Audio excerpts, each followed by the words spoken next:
ಅವತ್ತು ಬೆಳಗ್ಗೆ ನಾವು ಶೂಟಿಂಗ್ ಹೊರಟು ಚಿಕ್ಕಬಳ್ಳಾಪುರದ ಹತ್ರ ಎಲ್ಲ ಒಂದು ಕಡೆ ಒಂದು ಆ ಟ್ರ್ಯಾಕಲ್ಲಿ ರೈಲೇ ಇಲ್ಲದೆ ಇರೋ ತನ್ನಲ್ಲಿ ಪರ್ಮಿಷನ್ ತೊಗೊಂಡು ಆ ರೈಲ್ ಓಡಿಸೋ ಥರ ಮಾಡ್ಕೊಂಡಿದ್ರು ರಾಜ್ಕುಮಾರ್ ಅವರು. ಅದು ರಾಜ್ಕುಮಾರ್ ಬರ್ತಾರೆ ಹೊರಗಡೆ ಔಟ್ಡೋರ್ ಅಂತ ಅಂದರೆ ಕ್ರೌಡ್ ತಡೆಯೋಕ್ಕಾಗ್ತಿರ್ಲಿಲ್ಲ.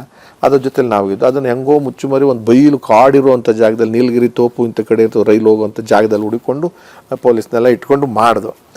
ಏನು ಮಜಾ ಇತ್ತು ಅಂದರೆ ಡಾಕ್ಟರ್ ರಾಜ್ಕುಮಾರ್ ಅಂದರೆ ರಾಜ್ಕುಮಾರ್ ಅವರು ಸರಳ ಸಜ್ಜನಿಕೆ ಸೌಜನ್ಯ. ಆಮೇಲೆ ಬೀದಿನಲ್ಲಿ ಏನೋ ತಿನ್ನಬೇಕು ಅಂತ ಆಸೆ ಅವರಿಗೆ, ಕಡಲೆಕಾಯಿ ತಿನ್ನಬೇಕು ಇಂಥವೇ ದೊಡ್ಡ ಸ್ಟಾರ್ ಹೋಟ್ಲದ್ದು ಅದೆಲ್ಲ ಇಲ್ಲವೇ ಇಲ್ಲ. ನಾವು ಅವರಿಬ್ಬರು ರೈಲಲ್ಲಿ ಕೂತ್ಕೊಂಡಿದ್ದು ನಮ್ಮ ಕತೆ ಮಾತಾಡ್ಕೊತಿದ್ದು. ನಾಟಕ ನೋಡಿದ್ರು ನನ್ನ ನಾಟಕನ, ಅದನ್ನು ಮಾತಾಡ್ತಾಯಿದ್ರು. ಚಂದ್ರ ಅವರೇ ನೀವು ಭಾಳ ಮಾತು ಚೆನ್ನಾಗಿ ಆಡ್ತಿರಲ್ಲ ಅಂತ ಏನೋ ಹೇಳೋರು. ಅದಾಗ ಆಮೇಲೆ ಅವ್ರಿಗೆ ಜೋಬಲ್ಲಿ ದುಡ್ಡಿಲ್ಲ, ಅವ್ರ ಹತ್ರ ಯಾವತ್ತೂ ದುಡ್ಡಿರಲ್ಲ. ಆ ಕ್ಯಾರೆಕ್ಟರ್ನಲ್ಲೂ ಸುಮ್ಮನಿದ್ರು. ನಾನು ಕೂತಿದ್ದೆ, ಅಲ್ಲೊಂದು ಅಜ್ಜಿ ಕಡಲೆಕಾಯಿ ಮಾರ್ತಾಯಿತ್ತು. ಬುಟ್ಟಿಲಿ ಹಿಡ್ಕೊಂಬತ್ತಾರಲ್ಲಮ್ಮ, ಸುಮ್ಮನೆ ಹ್ಯೂಮನ್ ಇದಕ್ಕೆ ಹೇಳ್ತೀನಿ. ನೋಡಿದ್ರು ನಾವಿಬ್ಬರೇ ಕೂತಿದ್ವಿ. ಇನ್ಯಾರ್ದೋ ಶಾರ್ಟ್ ತೆಗಿತಾ ಇದ್ದಾರೆ ಬೇರೆ ಕಡೆ, ನಾವಿಬ್ಬರು ಬೋಗಿ ಒಳಗೆ ಹಿಂಗೆ ಇಬ್ಬರು ಕೂತಿದ್ದೀವಿ. ಚಂದ್ರವರೇ ಅಲ್ಲಿ ನೋಡಿ ಅಂದರು. ಏನಣ್ಣ ಅವರೇ ಅಂದೆ.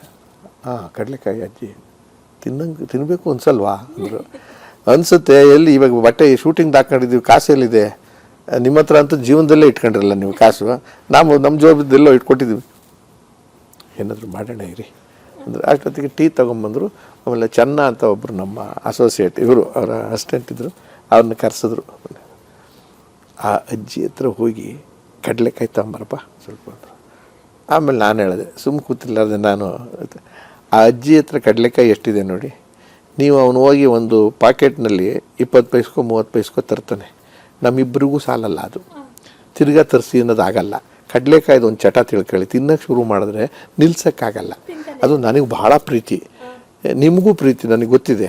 ಅದಕ್ಕೆ ಏನು ಮಾಡೋಣ ಅಂದರೆ, ನಿಮಗೇನು ತೊಂದರೆ ಅವ್ರಿಗೆ ಹೇಳಿ ಆ ಪೂರ್ತಿ ಬುಟ್ಟಿ ಕೊಂಡ್ಕೊಂಬಂದ್ಬಿಡಿ ಅಂತ, ಒಂದು 10 ರೂಪಾಯಿ ಜಾಸ್ತಿ ಕೊಟ್ಬಿಡಿ, ಅಜ್ಜಿಗೆ ದಾನ ಮಾಡ್ದಂಗೆ ಆಗುತ್ತೆ. ಕರೆಕ್ಟ್ ಐಡಿಯಾ ಇರಿ ಅಂತ ಹೇಳಿ ಅಜ್ಜಿನ ಕರೆಸಿ ಮಾತಾಡಿಸಿ ಅವ್ರಿಗೆ ಒಳಗೆ ಕರೆಸ್ಕೊಂಡು ನಮಸ್ಕಾರ ಹಾಕಿ ಅಜ್ಜಿಗೆ ಆ ಬುಟ್ಟಿದ್ದು ಸಮೇತ ಪೂರ್ತಿ ಕೊಂಡ್ಕೊಂಡು ಎಕ್ಸ್ಟ್ರಾ ಒಂದು 50 ರೂಪಾಯಿನ ಕೊಡಿಸೋದ್ರು ಅಂತ ಇಟ್ಕೊಳ್ಳಿ. ಆ ಕಡಲೆಕಾಯಿ ತಿಂತಾರೆ, ಅರ್ಧ ಹೆಚ್ಚು ಕಡಿಮೆ ನಾವೇ ತಿಂದಿದ್ದೀವಿ.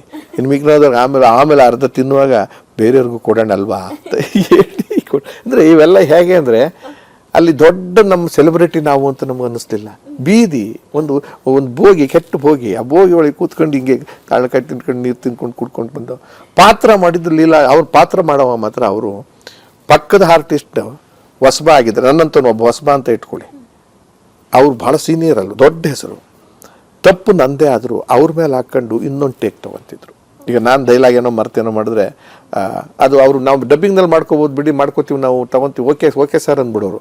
ಇವರು ಮೆತ್ತಿಗೆ ಬಂದು ಇನ್ನೂ ಸ್ವಲ್ಪ ಚೆನ್ನಾಗಿ ಮಾಡ್ಬೋದಾಗಿತ್ತಲ್ವಾ ಚಂದ್ರು, ಹೌದು ಹಾಂ ಸರ್ ನನಗೇನೋ ಇನ್ನೊಂದು ಸ್ವಲ್ಪ ತಪ್ಪು ಮಾಡಿಬಿಟ್ಟಿದ್ದೇನೆ ಅನಿಸುತ್ತೆ.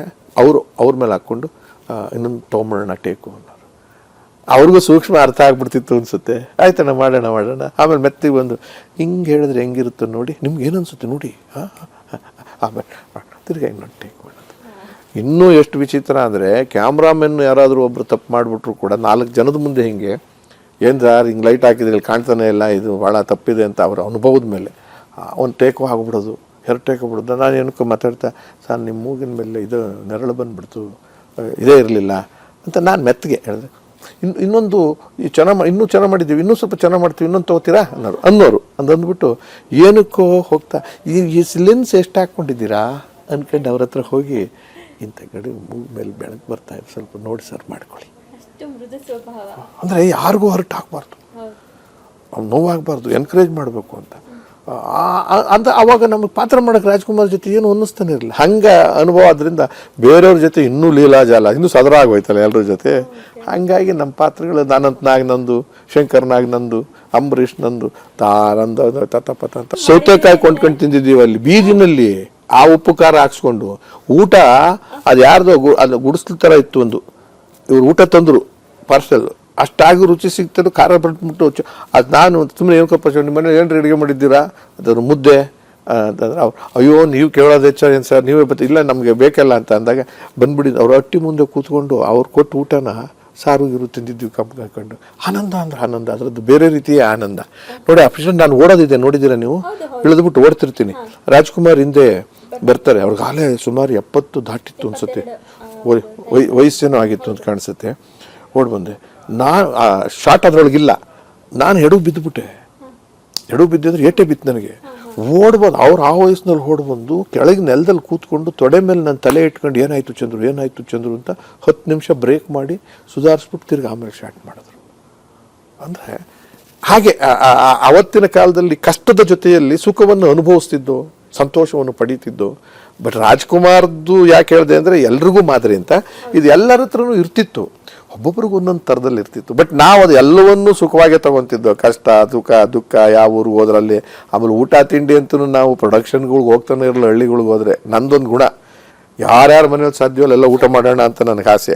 ಸುಮ್ಮನೆ ನಮಸ್ಕಾರ ಅಂತಾರೆ, ಬಂದು ನಮಸ್ಕಾರ ಅಂದರೆ ಸರ್ ಈ ತೋಟದ್ದು ನಮ್ಮದೇ ಕೊಟ್ಟಿರೋದು. ಹೌದಾ, ಹೌದು ಸರ್ ಊಟದ ಟೈಮ್ ಬರ್ತಿದ್ವಿ. ಏನು ಸ್ವಾಮಿ ಊಟಕ್ಕೆ ಇಲ್ಲೇ ನಮ್ಮ ಜೊತೆಲಿ ಮಾಡ್ತೀರೋ ಮನೆಗೆ ಹೋಗ್ತೀರೋ? ಮನೆಗೆ ಹೋಗ್ತೀನಿ ಅಂತ. ಅದೇ ನೀವು ಒಬ್ಬರೇ ಮಾಡಿದ್ರೆ ಸಾಕಾ ಅಂತ. ಬರ್ತೀರಾ ನೀವು? ಖಂಡಿತ ಏನು ಅಂತ, ಏನಾಗಲಿ ಮಾಡ್ಸೋಕೆ ಹೋಗ್ಬೇಡಿ, ಏನಿರುತ್ತೋ ಅದು ಕೊಡಿ ಅಂತ ಹೋಗಿ ಆ ಹೆಂಗಸನ್ನು ಮಾತಾಡಿಸಿ ಅವ್ರನ್ನೂ ಮಾತಾಡಿಸಿ ಅಲ್ಲೇ ಜಗಲಿ ಮೇಲೆ ಸ್ವಲ್ಪ ಹೊತ್ತು ಮಲಗಿದ್ದು ಬಂದು ಶೂಟಿಂಗ್ ಮಾಡ್ತಿದ್ದೆ.